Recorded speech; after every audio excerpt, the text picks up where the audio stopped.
আছেন? আলহামদুলিল্লাহ ভালো আছি, আপনি কেমন আছেন? আলহামদুলিল্লাহ। তাহলে এটা আমাদের কত নাম্বার ক্লাস?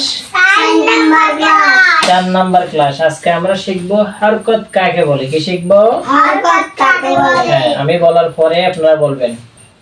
উপরেরটার নাম জবর, উপরেরটার নাম জবর, নিচেরটার নাম জের। নিচেরটার নাম জের, উপরে এক মাথা গোলটার নাম পেশ। উপরে এক মাথা গোলটার নাম পেশ। এবার একসাথে বলবো, আমি বলার পরে বলবেন। উপরেরটার নাম জবর, নিচেরটার নাম জের। উপরে এক মাথা গোলটার নাম পেশ। উপরেরটার নাম জবর, নিচেরটার নাম জের। উপরে এক মাথা গোলটার নাম পেশ। হ্যাঁ, তাহলে উপরেরটার নাম জবর, নিচেরটার নাম জের। উপরে এক মাথা গোলটার নাম পেশ। এটার নাম জবর, জের, পেশ। একবার পড়তে হবে। হ্যাঁ, জবর জের পেশ। বলো। জবর জের পেশ, জবর জের পেশ, জবর জের পেশ। তাহলে আমরা শিখলাম এটা জবর জের পেশ। এবার আমি আপনাদের থেকে পরীক্ষা নেব। বলেন এটার নাম কি? জের, এটার নাম জবর, এটার নাম পেশ। আচ্ছা, জবর আমরা কিভাবে শিখবো? জবর উপরে থাকে না নিচে থাকে? উপরে, উপরে। জের কোথায় থাকে? নিচে। নিচে। দেখো, জবর এবং জের দুইটা একরকম। জবর এবং জের দুইটা একই রকম, কিন্তু এদের পজিশন ভিন্ন, অবস্থান ভিন্ন। জবরটা উপরে বসে, জেরটা নিচে বসে। নিচে বসে। তাহলে উপরে যেটা এটা জবর, নিচে যেটা এটা জের। আর পেশ চিনব কিভাবে? পেশটা গোল মাথা দেখে।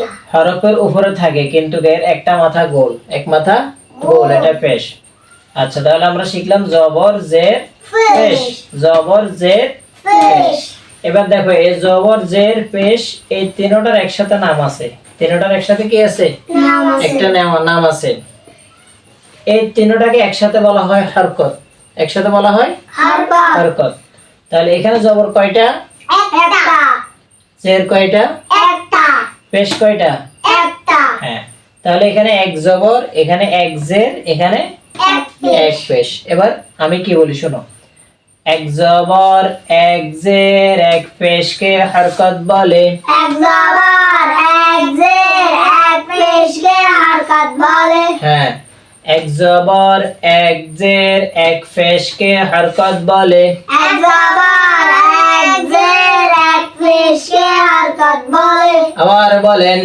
এক জবর, এক জের, এক পেশকে হরকত বলে। মাশাআল্লাহ। তাহলে এখন আমরা শিখলাম এক জবর, এক জের, এক পেশকে কি বলে? হরকত বলে। হরকত বলে।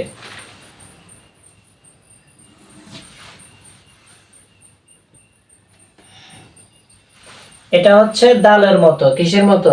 ডালের মতো। দালের মতো, কিন্তু যখন ছোট্ট করে হরফের উপরে লিখবে তখন এটাকে বলা হয় জজম। জজম, কি বলা হয়? জজম, কয়েকবার প্র্যাকটিস করো। জজম।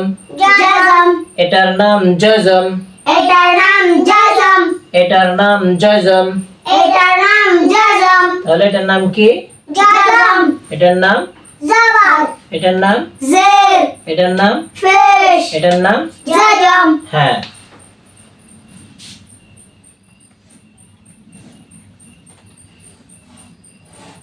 আচ্ছা, খেয়াল করে একটা জিনিস লক্ষ্য করো। এই হরফটার নাম কি? আলিফ, গুড। আলিফে জবর, আলিফে জের, আলিফে পেশ, আলিফে জজম। জজম। এবার খেয়াল করো। আলিফে জবর, আলিফে জবর, জের, জের, পেশ, পেশ, জজম হইলে জজম হইলে হামজার উচ্চারণ হয়। হামজার চারণ হয়। আলিফে জবর, আলিফে জবর, জের, জের, পেশ, পেশ, জজম হইলে জজম হইলে হামজার উচ্চারণ হয়। হামজার চারণ হয়। হ্যাঁ, এই যে যখন হামজার উপরে হরকত দেওয়া হবে তখন হামজার উচ্চারণ আলিফের মতো হবে। আলিফের উপরে হরকত দিলে যে উচ্চারণ, হামজার উপরে হরকত দিলে একই উচ্চারণ হবে। এই জন্য আমরা প্রথম ক্লাসে যখন ছন্দ আকারে আরবি 29 হরফগুলো শিখছিলাম তখন কিন্তু আমরা হামজা 49 হামজা লিখি নাই, কারণ হামজা এবং আলিফের উচ্চারণ এক। যখন হরকত প্রদান করা হয় তখন দুজনেই এক। এই জন্য বলা হয় আলিফ হামজা খালতো ভাই, একজন আসলে আরেকজন নাই, একজন থাকলে আরেকজন থাকে না, দুজনের একই উচ্চারণ। তাহলে আজকের ক্লাসে আমরা সবচেয়ে গুরুত্বপূর্ণ আমাদের পড়া হলো কি, আমরা কি শিখলাম? জবর জের পেশ এই তিনটার একসাথে কি নাম? হরকত। হ্যাঁ, আজকে আমরা শিখলাম হরকত। এক জবর এক জের এক পেশকে হরকত বলে। এক জবর এক জের এক পেশকে হরকত বলে। এই হরকতটা খুবই গুরুত্বপূর্ণ, কোরআন শিক্ষার জন্য খুবই গুরুত্বপূর্ণ।